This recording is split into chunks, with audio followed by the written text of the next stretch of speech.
أعوذ بالله من الشيطان الرجيم بسم الله الرحمن الرحيم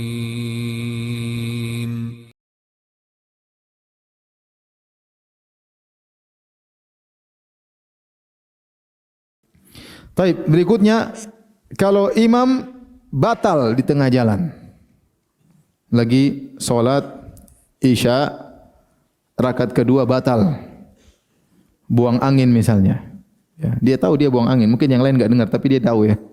Apa yang dia lakukan? Apakah dia lanjutkan solatnya? Tidak boleh dia lanjutkan karena dia batal apa? Solatnya. Maka dalam hal ini ada 4 kemungkinan yang bisa dia kerjakan jika dia batal di tengah jalan. Yang pertama, dia melakukan istikhlaf, dia tunjuk orang untuk menggantikannya. Dia batal, dia tunjuk, makanya yang di belakang itu harus orang pilihan. Dia tinggal tunjuk, suruh gantiin dia, boleh, kamu gantiin. Maka dia pergi, yang tadi digantiin, maka maju. Atau dia selalu sampaikan, kalau saya batal kamu yang ganti ya. Pengganti pertama, pengganti kedua, pengganti ketiga. Ya. Jadi mereka saling mengerti. Dan ini yang dilakukan oleh Umar bin Khattab radhiyallahu anhu. Waktu Umar ditikam oleh seorang majusi, Abu Lu'lu' al-Majusi, maka Umar baca surat pada rakaat kedua, tiba-tiba suaranya hilang. Maka ternyata dia ditikam oleh Abu Lu'lu' al-Majusi. Maka Umar pun menunjuk Abdurrahman bin Auf untuk menggantikan Umar. Jadi dia tunjuk Abdurrahman bin Auf untuk jadi. Maka Abdurrahman bin Auf kemudian solat dengan solat yang ringan agar solat segera selesai. Padahal kebiasaan kalau di waktu subuh baca surat dengan surat yang panjang. Tetapi karena terjadi kejadian, maka Abdurrahman bin Auf baca dengan ringan kemudian selesaikan solat. Ketika suara Umar hilang, jamaah di belakang tidak tahu kalau dia ditikam. Karena Masjid Nabawi luas dan jamaah dulu tidak ada mic. Maka yang di belakang mengucapkan Subhanallah, Subhanallah. Mereka menyangka Umar lupa. Padahal Umar sedang ditikam. Ini dalil bahwasanya kalau seorang batal dia boleh nunjuk orang lain untuk menggantikan sebagaimana dilakukan oleh Umar bin Khattab radhiyallahu taala anhu menunjuk siapa? Abdurrahman bin Auf. Ini cara pertama. Cara kedua, ya. Jika imam tidak menunjuk seorang pun jadi penggantinya, tiba-tiba dia batal, dia pergi, maka salah seorang dari makmum meskipun tidak ditunjuk dia boleh maju. Ya, pada imam pergi sudah, dia sudah buyar, tinggal maju. Tinggal maju menggantikan imam meskipun tidak ditunjuk. Kemudian kondisi yang ketiga, jika imam tidak menunjuk dan tidak ada yang mau maju karena mungkin enggak enak dan yang lainnya, maka masing-masing boleh lanjutkan solatnya sendiri-sendiri. Kalau ditunggu-tunggu ternyata enggak ada yang maju-maju, ya sudah masing-masing lanjutkan solat apa? Sendiri-sendiri. Dan ini yang pernah dialami oleh Muawiyah radhiyallahu taala anhu. Kata Imam Ahmad bin Hanbal, "Ini istakhlafal imamu faqad istakhlafa Umar wa Ali."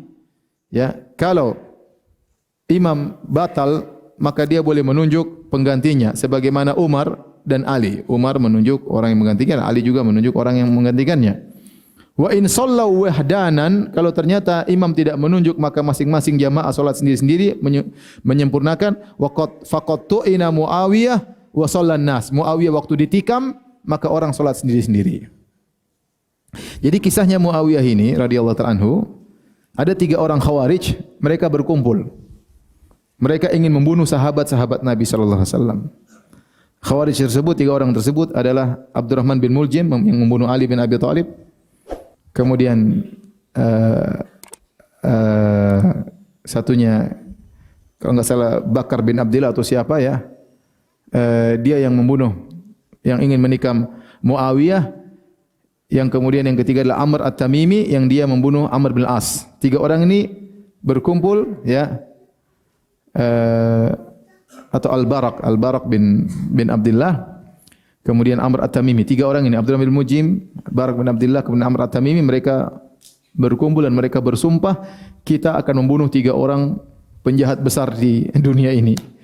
Kamu tugasnya bunuh Ali, Abdurrahman bin Mujim, Barak membunuh Muawiyah, Amr membunuh Amr bin As. Ali bin Abi Thalib di Kufah, Muawiyah di Syam, Amr bin As di Mesir. Maka mereka bersepakat bersumpah untuk membunuh 3 orang ini. Kapan? Di hari tanggal 17 bulan Ramadan. Karena mereka menganggap ini adalah ibadah yang sangat mulia, hendaknya dikerjakan di bulan Ramadan.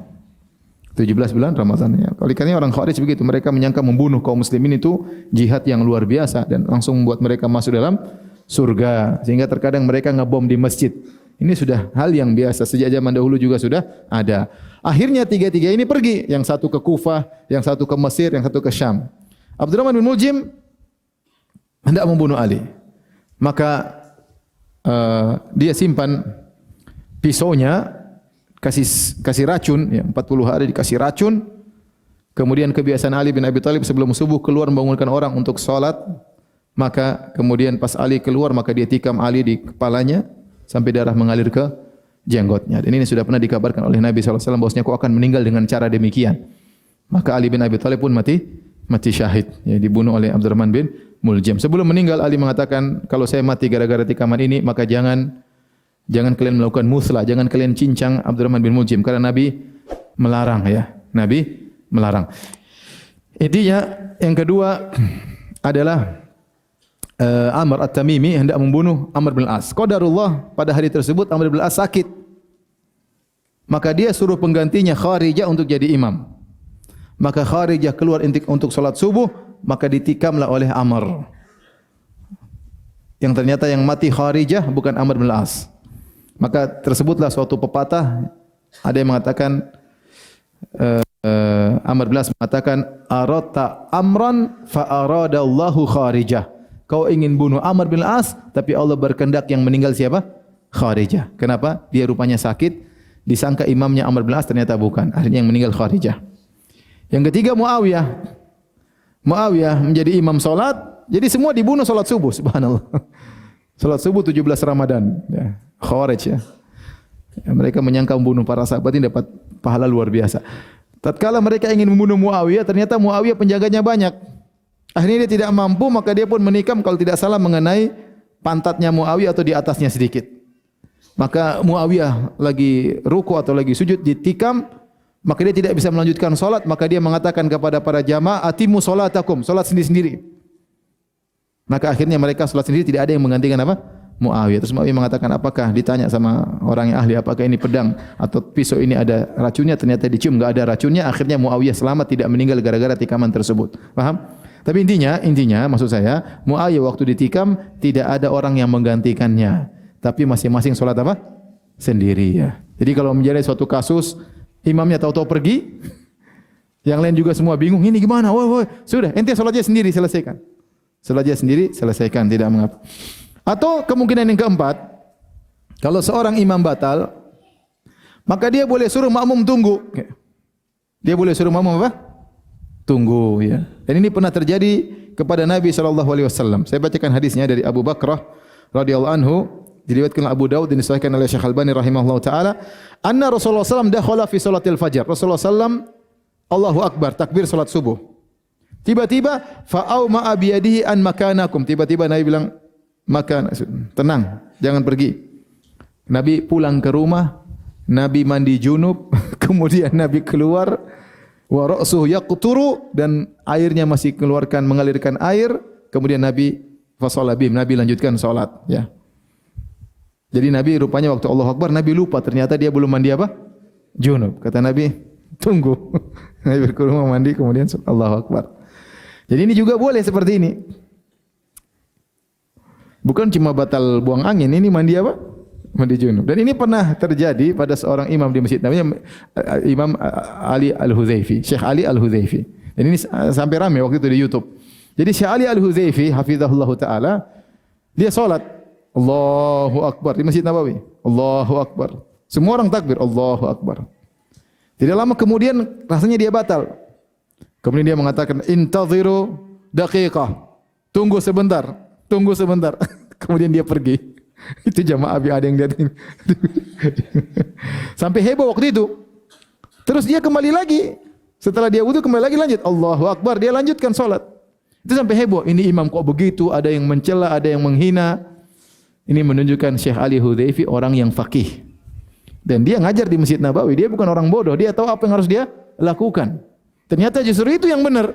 Yang komentar netizen yang bahlul, paham? Dan itu yang benar ya. Jadi boleh ya.